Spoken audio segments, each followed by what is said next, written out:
वरहमत llahi वबरकातुहू। Doctor Faisal Asad हाजिर खिदमत है। प्यारे दोस्तों, मुअज़्ज़ज़ सामीन, गुफ्तगू के सिलसिले में जिसका उन्वान है आयात यानी कि दी एविडेंस, वो दलाइल, वो निशानियाँ, वो बैयनात जो अल्लाह सुब्हानहू व तआला ने कुरान हकीम में अपने आखिरी नबी रसूल सल्लल्लाहु अलैहि वसल्लम के ज़रिए अब रहती दुनिया तक के लिए हमें दी हैं, जो जवाब है हमारी दुआ का, इहदिनस सिरातल मुस्तकीम, जो जवाब है उस सवाल का जो हमने किया है, अल्लाह हमें हमें महफूज रख।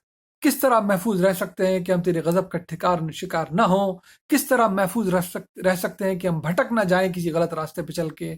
ये दुआ कबूल की गई, इस सवाल का जवाब दिया गया। कुरान हमारे पास है, हर घर में मौजूद है।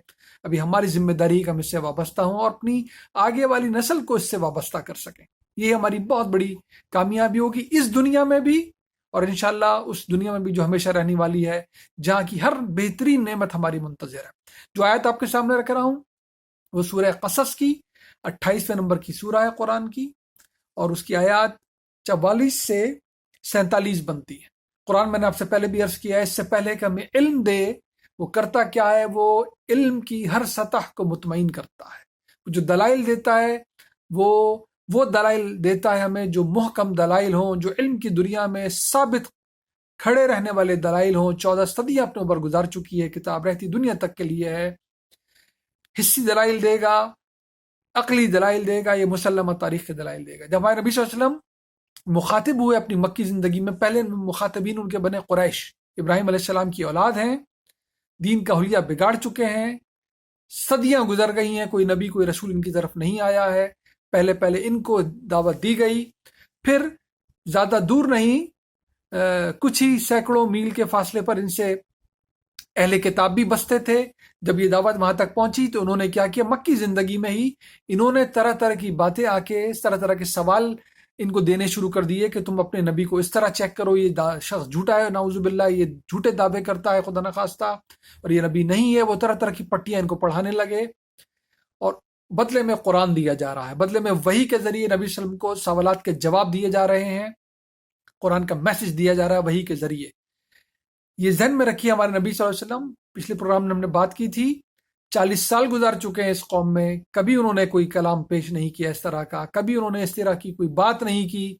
पता चले कि शख्स इस तरह का कोई रुझान रखता है, ये दलील बनती है कि ये वही के जरिए उनको दिया गया। ये वो मयार जो पहले दिन से एक आला मयार कायम किया गया, कलाम का आखिरी दिन तक जाता है। अब कितना बड़ा चैलेंज था कि ये उम्मी कौम है, जो कुरैश हैं ये उम्मी है। हमारे नबी सल्लल्लाहु अलैहि वसल्लम भी पढ़ नहीं सकते, लिख नहीं सकते, किसी मदरसे में तालीम हासिल नहीं की, किसी आलिम के पास जाके तालीम हासिल नहीं की। जिंदगी उनकी रोशन किताब की तरह है, पूरी रोशनी में है तारीख की। अगर ये कोई बात करेंगे जो उनके बारे में होगी जिनको अहले किताब यानी कि पढ़ा लिखा समझा जाता है, जिनके पास नबी और रसूल आते रहे, कितना बड़ा चैलेंज है। एक लफ्ज मुंह से गलत निकला, एक लफ्ज भले वो तारीखी हो, वो इल्मी हो, वो अकली हो, वो गलत निकला, और वो दूसरे आ जाएंगे और बोलेंगे हम ना कहते थे ये नबी अल्लाह का नबी नहीं है ये इंसान।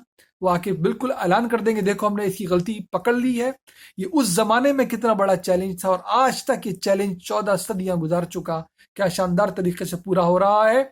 जब ये आयतें दी जाती थी जो अहले किताब की तारीख की आयतें होती थी, आप अंदाजा कर सकते हैं कि कितना बड़ा उस वक्त ये मरहला दरपेश था कि खुदा न खास्ता अगर ये अल्लाह की तरफ से ना होती तो एक लम्हे में ये साबित हो जाता कि हमारे नबी सल्लल्लाहु अलैहि वसल्लम के पास वही नहीं आती, बल्कि वो खुद गढ़ के ये चीज़ें सुनाते हैं। इसी को कुरान दलील के तौर पे पेश करता है, उस वक्त भी पेश करता था, और रहती दुनिया तक के लिए अल्लाह ताला ने इसको दलील और हिकमत बना दी है इस कुरान की। सूरह क़सस में मूसा अलैहिस्सलाम का, सैयदना मूसा अलैहिस्सलाम का वाक़या बताने के बाद जो कुछ उसमें बयान किया गया सूरह क़सस में, अल्लाह ताला फरमाते हैं, क्या शानदार दलील पेश करते हैं। नौजवान नस्ल इस दलील को समझे, इस किताब से इल्मी तौर पर वाबस्ता। अल्लाह ताला फरमाते हैं वमा कुन्त बिजानिबिल ग़रबी इज़ क़ज़यना मूसल अम्र वमा कुन्त मिनश शाहिदीन। ऐ पैगंबर, आप उस वक्त वहां मौजूद नहीं थे, उस गरबी किनारे पर कोहे तूर के, जब हम मूसा अलैहिस्सलाम के साथ ये सारे वाक़यात कर रहे थे, और आप इसके शाहिद नहीं थे। फिर भी देख लें किस शानदार तरीके से आप वही के जरिए ये सब कुछ बयान कर रहे हैं, खुले तौर पे, बैयनात के तौर पे, जो कि सुन रहे हैं ये कुरैश भी, और सुन रहे हैं यकीनन अहले किताब भी, जो ये तारीख रखते हैं, जानते हैं। ہمیں کوئی دھڑکا نہیں ہے کہ وہ غلطی پکڑ لیں گے. کیسے غلطی ہوگی اس میں؟ یہ کلام ہم دے رہے ہیں، تاریخ کو ہم سے اچھا کون جانتا ہے، وہی کے ذریعے آپ تک پہنچ رہی ہے. وَلَكِنَّ أَنشَأْنَا قُرُونًا فَتَطَاوَلَ عَلَيْهِمُ الْعُمُرُ، جب سے لے کر آپ تک تو کتنی ہی ٹائم گزر چکا ہے، وقت گزر چکا ہے، کتنی ہی نسلیں آ کے جا چکی ہیں. وَمَا كُنْتَ سَاوِيًا فِي أَهْلِ مَدْيَنَ تَتْلُو عَلَيْهِمْ آيَاتِنَا وَلَكِنَّا كُنَّا مُرْسِلِينَ، اور آپ موجود نہیں تھے مدین کے لوگوں میں جہاں کے سارے واقعات ہیں کہ وہاں تو ہم نے جن کو بھیجا تھا وہ رسول موجود تھے. آج جو آپ یہ باتیں جس اتھارٹی سے، جتنے واضح طور پہ اور جتنی علائشیں ہٹا کر صحیح طرح بیان کرتے ہیں، یہ تو خود دلیل بن رہی ہے. تاریخ اس طرح بتانا دلیل بن رہی ہے کہ آپ نبی ہیں اور یہ کلام اللہ کا کلام ہے. وما كنت بجانب الطور اذ نادينا ولكن رحمة من ربك لتنذر قوما ما آتاهم من نذير من قبلك لعلهم يتذكرون. نہ ہی آپ طور کے پاس تھے جہاں پر موسیٰ کو ہم نے آواز دے کر مخاطب کرنا شروع کیا تھا. آپ کو تو یہ سب وحی کے ذریعے مل رہا ہے. کیوں مل رہا ہے؟ تاکہ ان لوگوں تک بھی آپ پیغام پہنچا دیں جن کے پاس نبی اور رسول ڈرانے والے پہلے نہیں آتے رہے تھے. کیوں؟ تاکہ وہ یاد دہانی حاصل کر لیں.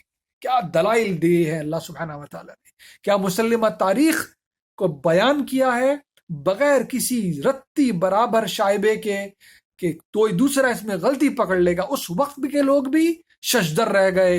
یہ کون شخص ہے جو یہ کلام پیش کرتا ہے؟ یہ کون شخص ہے جو ہماری تاریخ جس پہ نازا ہیں، جس زعم میں ہم مبتلا ہیں کہ ہم اہل کتاب ہیں اور یہ باقی جو لوگ ہیں اس خطے میں بستے ہیں ان کو امی ہم کہتے ہیں، نہ نبی دیکھے، نہ رسول دیکھے، نہ کبھی کتاب دیکھی ہے، نہ علم رکھتے ہیں خاص طور پہ دین کا کوئی علم. لیکن اب یہ شخص ان میں سے کھڑا ہوا ہے ابراہیمی کی اولاد، اور مخاطب کرتا ہے قریش کو بھی، اور مخاطب کر رہا ہے. یہ واقعات مکے کی زندگی سے ہی سنا کر ہمارے تک بھی پہنچ رہے ہیں کہ دیکھو یہ تمہاری تاریخ ہے، تم نے اس کو مسخ کیا ہے، تمہیں یہ ذمہ داریاں دی گئی تھی، تم ان کو پورا نہ کر سکے. اب وقت آیا چاہتا ہے کہ ذمہ داری بنی اسرائیل سے لے کر بنی اسماعیل کو دے دی جائے گی، اور وہ پوری دنیا میں اس پیغام کو پہنچا دیں گے. جہاں تک پہنچے گی یہ ان کے علم کو متوجہ کرے گی اور ان کے سامنے یہ علمی مقدمہ رکھ دے گی. دیکھو یہ علم، یہ آیتیں، یہ بینات، یہ واضح دلائل، یہ منہ بولتا ثبوت ہے کہ یہ من اللہ ہیں، یہ اللہ کی طرف سے ہیں، اور جس نے پیش کیا پہلی مرتبہ وہ نبی ہی ہو سکتا ہے. یہ اپنی طرف سے نہ گڑھی جا سکتی ہیں، نہ اپنی طرف سے پیش کی جا سکتی ہیں. اگر ایسا ہوتا تو ان کی غلطی جب بھی واضح ہوتی، اور آج 15 صدیاں گزر چکی ہیں لگ بھگ، یہ واضح ہو جاتی. میری دعا ہے ہم ہر تعصب سے بالاتر ہو کر ان نشانیوں سے، ان دلائل سے، یعنی کہ ان آیات سے وابستہ ہوں، علمی طور پہ ان کو سیکھیں اور اپنی آنے والی نسل کو منتقل کریں. اس دنیا میں بھی بھلائی ہماری منتظر ہے اور آخرت میں بھی ہر بھلائی ہماری منتظر ہے. اپنی دعا میں مجھے یاد رکھیے. السلام علیکم ورحمۃ اللہ وبرکاتہ.